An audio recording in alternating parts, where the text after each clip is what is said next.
Welcome to another exciting edition of Jack Talk. I'm your co-host, Chaz Rockmore. Today we'll catch up with some of the SFA athletic programs, no, not basketball, and we'll be talking with Dr. Alan Larson about a new innovative parade coming up this weekend. Don't touch that remote, this is Jack Talk.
I'm currently joined by Coach Phil Olson, the head coach of track team here at SFA. How are you doing today, Coach Olson? Doing great, Chaz. Thanks for having me. Thank you for coming. So how long have you been a coach here at SFA?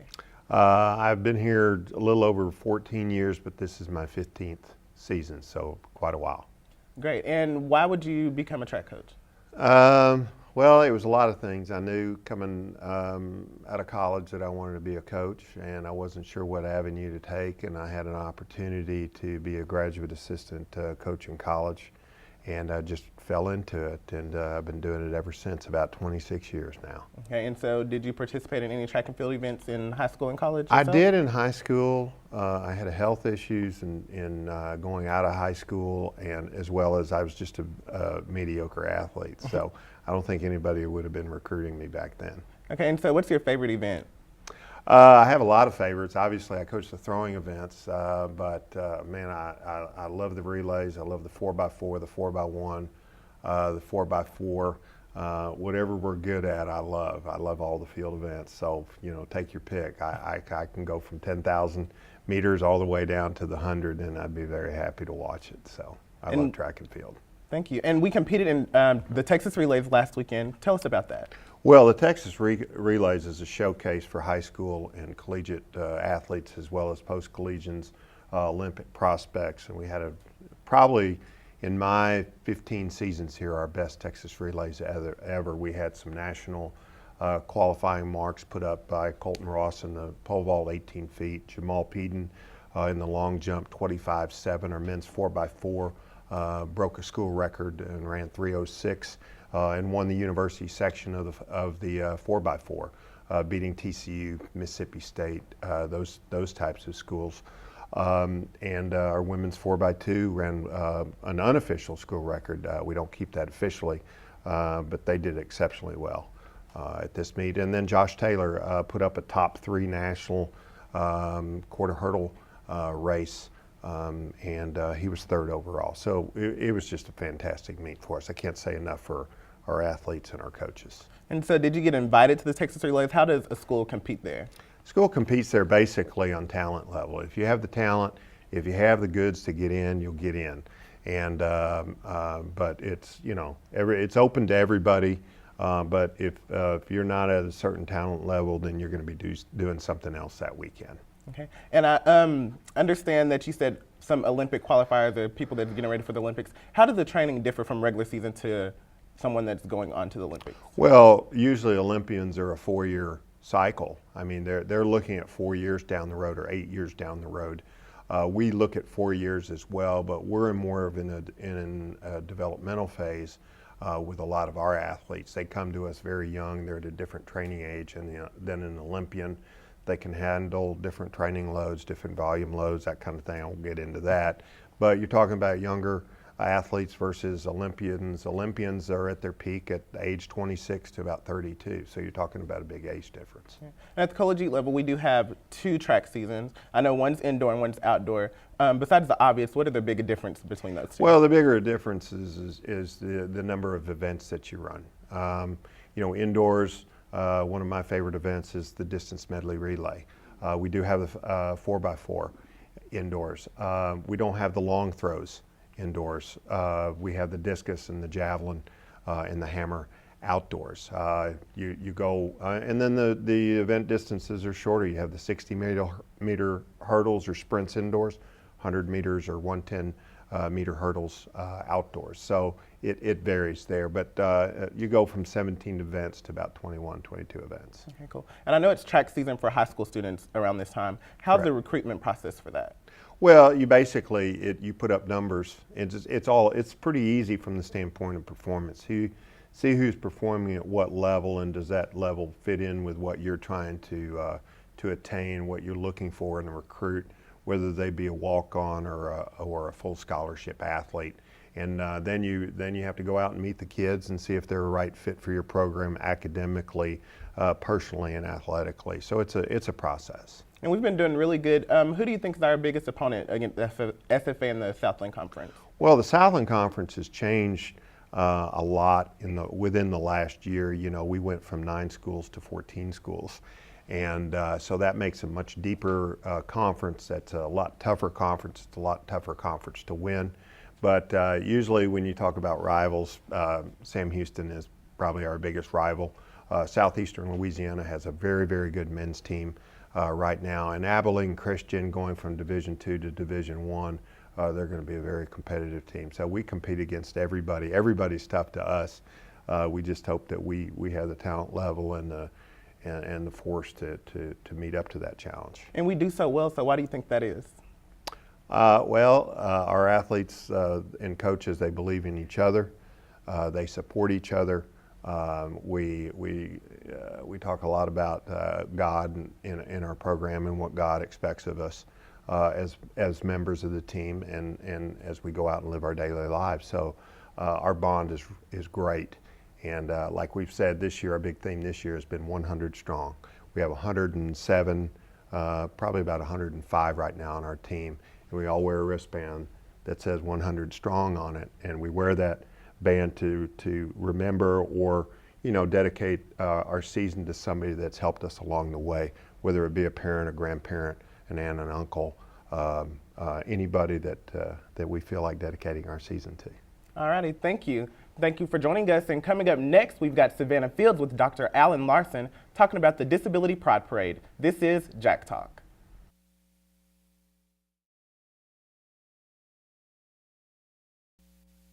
And welcome back to Jack Talk. I'm your co-host, Savannah Fields, and I'm joined today by Dr. Alan Larson, professor for the SFA Rehabilitation Career Planning Lab.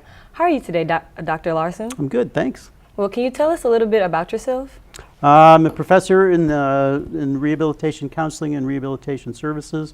I've been here 8 years. In our program, we have graduate and undergraduate classes, and we're also dealing with disability issues both here at SFA and in the community. And what specifically does your job title entail? I teach, right now I teach, well, I'm kind of in between jobs. I've been doing undergraduate rehabilitation services, and I'm in the process of transitioning to graduate, coordinating our graduate program. So it'll be teaching 3 graduate classes, then I administer a grant, a federal grant, and recruitment of new students and a variety of things like that. Ooh, okay, that sounds interesting. Now, the Disability Parade, how exactly did you get involved with the Disability Parade? The Disability Pride Parade started in Chicago about 11 years ago. I'm from near Chicago, a town called Joliet, and I became aware of it probably 3 or 4 years ago, the Chicago Parade on YouTube, and I thought it was a really fascinating thing and a really wonderful thing to have people with disabilities declare pride in themselves in a joyous and public way, and what's more joyous than a parade. And so I wanted to bring something like that here to our local community. And it took a few years for us to kind of get behind the idea. I chair the Mayor's Committee on People with Disabilities, and we're the one that are sponsoring the parade. And so we've been working on this from the beginning, probably about 1.5 years or so, but most intensely over the last 6 months, and then just this last month has been pretty crazy. And what exactly do you do for the parade? Right now, well, what we've been doing is outreach, trying to get groups of people either with disabilities or agencies in town or businesses that deal with people with disabilities, and try and get as many of those folks recruited as possible to get involved in the parade. And so we're trying to, and promoting the mission of the parade and promoting just really, it's kind of boils down to just disability awareness, that sort of thing. Okay, and in the paper I saw it said that it was about the disability parade, and it was saying, like, I forgot what, it said something, but like what exactly is it? We're going to have about, I think we're going to have about 200 people. We've got some floats, we've got some trucks, we've got people that are going to be driving cars, and we've got, I think my last count is 15 different groups of people in the parade, and we start off at 2, and we're just going to march through right downtown, down Main Street. We're going to line up on East Hospital and go to Pecan, then march down Main Street and then down Mound, and so it's about a half a mile, maybe a little bit less, and it'll just be either people with disabilities or people that work with people with disabilities or people that support people with disabilities, and everybody will be showing their pride in people with disabilities, that it's okay to be disabled. And how does one sign up for the Disability Pride Parade? Well, at this point, it's a little late to sign up for the parade. I was working on the lineup this morning, but we have a website that's nacdisabilitypride.org, and that's the website that we use with the Mayor's Committee on People with Disabilities. And there's registration forms on there. People can come on the day of the parade at this point, but we want folks that have some connection with disability. And how can people volunteer if they want to? What we've been using for volunteers is we've got, obviously the Mayor's Committee is going to be there to help out. And then I've got a class. I teach rehabilitation of the severely disabled. I have a number of those students are volunteering and helping out. And then Dr. Miranda Terry, she teaches another class on disability in another department. I can't remember the title or the number at the moment. And her class is also volunteering. And so we're using students as volunteers. Students make wonderful volunteers. So is it just like you can be a student or you can be just in the community just volunteering? It doesn't matter? Yeah. That's good. And so how did organizing this event happen? I know you said you've been working on it for a year, but how did it actually how did you start it off and how did it get put together? Well, we tried to, we kind of assessed where we were. We have a pretty dynamic Mayor's Committee with people with disabilities. We already put on a sports day out event every fall, and so we knew we could put on an event, and so it was deciding to put on another event. And then what we did is we, because it was a new event and we wanted to create awareness, we created contests like poster, essay, and photo contests, and then we distributed those contests. We were trying to attract kids, and so we distributed those. We made a flyer and we distributed that flyer to the various schools to try and get the kids involved. And then the class that I have, one of their assignments is to contact local agencies, and so part of the assignment when they contacted local agencies, there was some class-related stuff, but the other part of the assignment was to let them know about the parade and potentially recruit them into the parade. And then the last part of it was to get various student clubs or departments here on campus that deal with people with disabilities and recruit them into the parade. And we got a handful of those, 1, 2, 3, 4. I'm still waiting on one, so 3 or 4, something like that. Wow, that's great. Yeah. And actually, what will be featured after the parade? Oh, after the parade, so the parade's at 2, and then at 3 until 5, we're going to go down below downtown there in Festival Park, Festival Plaza, where the gazebo is down there, and it's just a a picnic. It's just a bring your own picnic, and we're going to be giving out some awards. The mayor's going to do a proclamation. We've got a special needs cheer team that's going to be in the parade, and I believe they're going to do a demonstration. That group is run by one of our SFA cheerleaders, and so we have events like that, and it's just going to be a fun, let's celebrate ourselves and let's have a good time because we just had a parade kind of event. And what is the mission statement of the parade? Oh gosh, I should know that by heart, but I don't think I remember it exactly. Basically, it's to empower people with disabilities, to bring disability awareness to this community, and to promote inclusion overall for people with disabilities in our local community.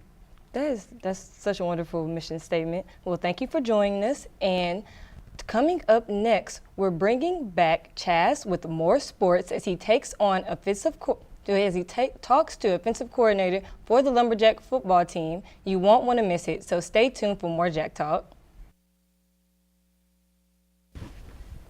For our last segment, I'm here with Coach Matt Kubek, the offensive coordinator for SFA. How are you today, Coach Kubek? Doing great. Got a little practice this afternoon, so that's always a good day. Practice days are more fun than non-practice days. So That's awesome. So give us a little background about yourself. Originally from Youngstown, Ohio, which is a long, long way from Nacogdoches, Texas, but came down to Louisiana Tech to play football in college, and just kind of been in the area ever since. Spent a couple years at Northwestern State, and spent a couple years with Coach Conk up at University of Central Arkansas, and now here we are down here in Nacogdoches. So how was the transition coming from University of Central Arkansas to Stephen F. Austin? So far, so good. You know, I think we've got a group of kids down here that are very, very eager. They needed some change, I think, just in their routines. I think they got a little used to what was going on, you know, with the old staff and everything. And it's always good to come in and change some things up. But we're excited about it. I think this group of kids are very, very talented. And we're looking forward to, already practice so far has been going great, and we're looking forward to finishing up spring ball, going to the summer, and then, kicking off against Kansas State, that first game of the year. So you said you have a practice today, so these are spring practices. How are they different from fall practice? In the spring, they allow you 15 practices in the spring. You can spread them out however you like to do that. The difference is that there's not as much pressure as far as getting ready for the actual season. I think a lot of spring practice, especially for a new staff coming in, is trying to evaluate players, figure out if we got guys in the right spots, do we need them to move positions, and try to install the offense. As far as on our side of the ball, we're trying to install a brand new offense, and same thing defensively, just trying to get our feet wet with the kids and have them kind of show us what they can do, kind of impress us. They get 15 chances to impress us and carry that into fall practice when it's crunch time, trying to get ready for the season. When are the spring games? Spring game is going to be on April 12th. That's a Saturday. It'll be at 4 o'clock in the stadium. I think there's some other stuff going on, maybe some spring soccer, some baseball, softball. So from what I understand, it's going to be a pretty full day of Lumberjack athletics, and we're excited to see a bunch of people come out and kind of see the new look of the Lumberjacks. Sure. What goals do you have for this season? Obviously, for us, it's to just to figure out exactly what we've got here. I think there's obviously a winning tradition at SFA. We're only a couple years removed from back-to-back Southland Conference championships.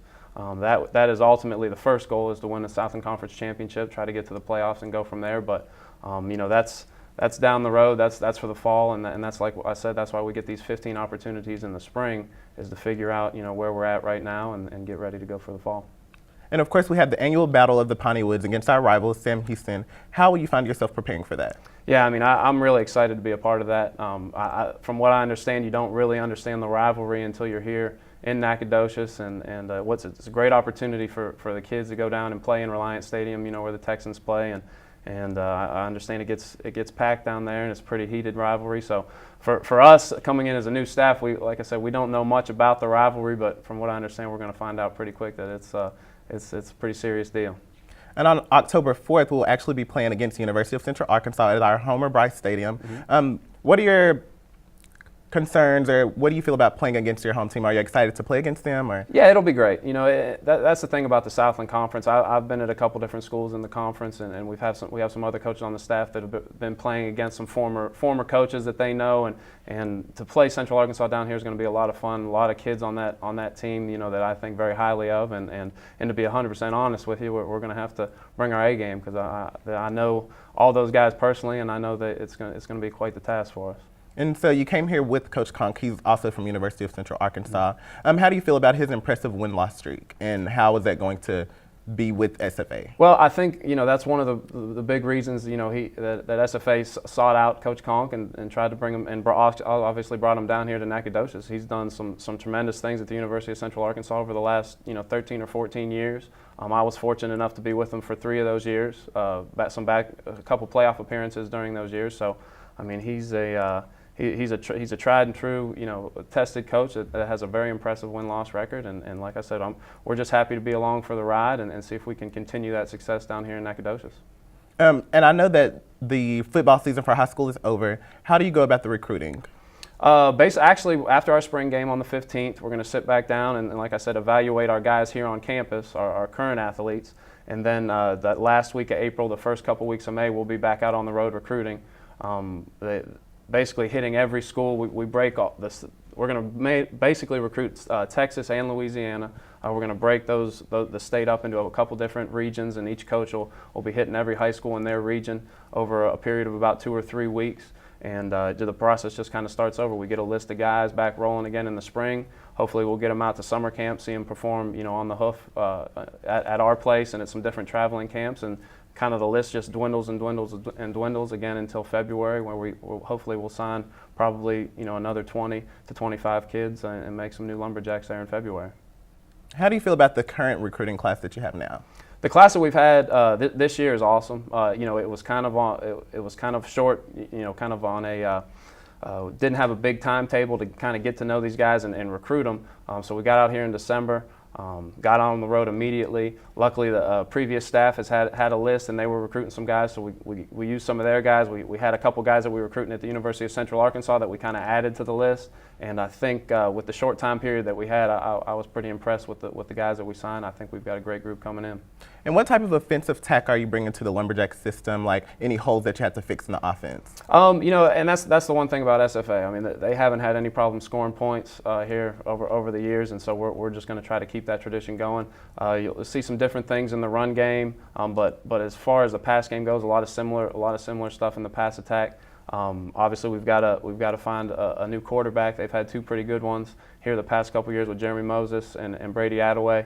Hopefully, we're trying to find the next great lumberjack quarterback here, and that's again what spring ball is all about. But I don't think you're going to see a whole lot of change. Like I said, we don't. If it ain't broke, don't fix it. They've been doing a great job of scoring points here over the years. Hopefully, we can continue that tradition. And really quick, what's been your favorite tradition of the SFA football? I'll tell you what, I just the lumberjack, man. He that's a pretty cool deal. You see a lot of different mascots, a lot of costumes and stuff like that. But when you got a live guy with the plaid shirt and the cutoff and the swinging the big axe, I think that's definitely a unique thing to SFA. All righty, well, thank you for coming. That's all the time that we have left for this episode. Thanks for joining us, everyone. Be sure to tune in next time for another edition of Jack Talk.